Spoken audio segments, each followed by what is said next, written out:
The character class tests are also a part of the standard library, and they are defined in ctype, ctype.h. You do a pound include of ctype.h, and you'll get all of these functions. Let's go down the list here. Is alphanumeric of a character, and you pass all these the character, and you will get back a true or false, which is a non-zero or zero value, will be the return from these. So you can use them in all your if tests and fors or loops or whatever you want. Is alnum.c or sub c is basically a combination of is it alphanumeric, the character, or is it a digit. If either one of these is true, that's our little or, remember, two pipelines. If either one of these is true, then is alnum is true. Is alpha is a combination of is upper and is lower. So if it's an uppercase character, which will be from A to Z, or lowercase a to Z, if either one of those is true, it will be an alpha, for alphabetic.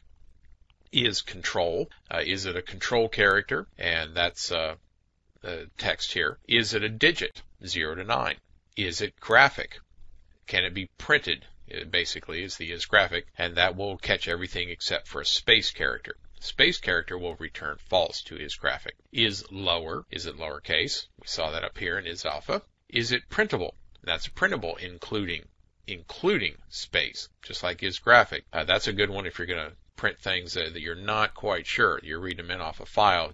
Otherwise, you can wind up with some strange output. So test a character to see if it's printable before you send it out to the screen. Is it punctuation?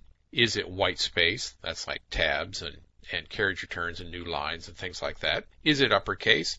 And is it a hexadecimal digit? Is X digit will return true if the value is from 0 to 9 or A to F, either lower or uppercase. That's a hexadecimal digit. So that's what is defined by the character class tests, which are in ctype.h. Very useful little fellows, especially when you're reading stuff in off the keyboard or taking it in, say, from a website. You want to check and make sure what they have sent to you and that they're not sending you control characters or some kind of garbage. That's character class tests.